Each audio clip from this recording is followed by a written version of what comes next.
আসসালামু আলাইকুম, আমি শিমু বলছি।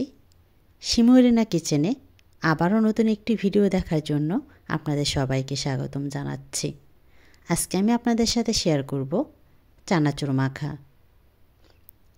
এজন্য আমি এখানে ঝাল চানাচুর নিয়েছি। আর যে যে উপকরণ লাগবে তা এখানে রেডি করে নিয়েছি। ধনিয়া পাতা কুচি, লেবু, মরিচ কুচি, গাজর কুচি, পেঁয়াজ কুচি, টমেটো কুচি, আদা কুচি নিয়েছি। আর মিক্সিংয়ের জন্য একটি বোল নিয়ে নিলাম। এখন আমি একে একে সব উপকরণ দিয়ে দিচ্ছি। প্রথমেই দিয়ে দিলাম পেঁয়াজ কুচি, তারপর দিয়ে দিলাম আদা কুচি, তারপর দিয়ে দিলাম মরিচ কুচি,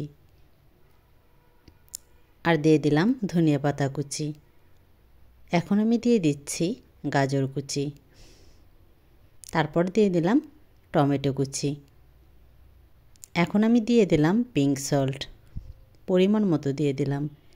এখন আমি দিয়ে দিলাম বিট লবণ পরিমাণ মতো। এখন আমি দিয়ে দিচ্ছি জিরের গুঁড়া, ভাজা জিরের গুঁড়া দিয়ে দিলাম। এখন আমি পরিমাণ মতো সরিষার তেল দিয়ে নিলাম। এখন আমি দিয়ে দিচ্ছি লেবু।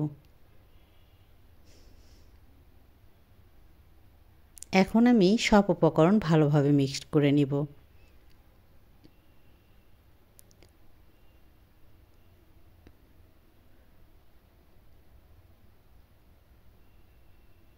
মিক্সড করা হয়ে গেছে।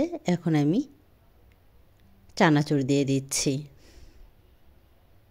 এভাবে আপনারা যদি কাউকে চানাচুর মাখা করে খাওয়ান, বারবার রিকোয়েস্ট আসবে।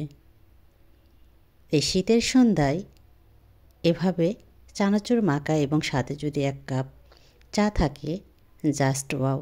যদি ভিডিওটি আপনাদের কাছে ভালো লাগে প্লিজ আপনারা সাবস্ক্রাইব করে পাশে থাকবেন। আর পাশে থাকা বেল বাটন অন করে দেবেন সর্বপ্রথম আমার নোটিফিকেশন পাওয়ার জন্য। এখন আমি পরিবেশনের জন্য প্লেটে তুলে নিচ্ছি।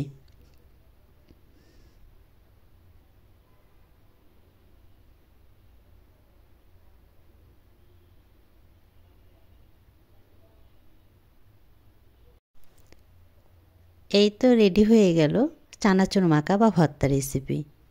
যদি ভিডিওটি ভালো লেগে থাকে প্লিজ সাবস্ক্রাইব করে পাশে থাকবেন। আর আপনারা সবাই অনেক অনেক ভালো থাকবেন, সুস্থ থাকবেন।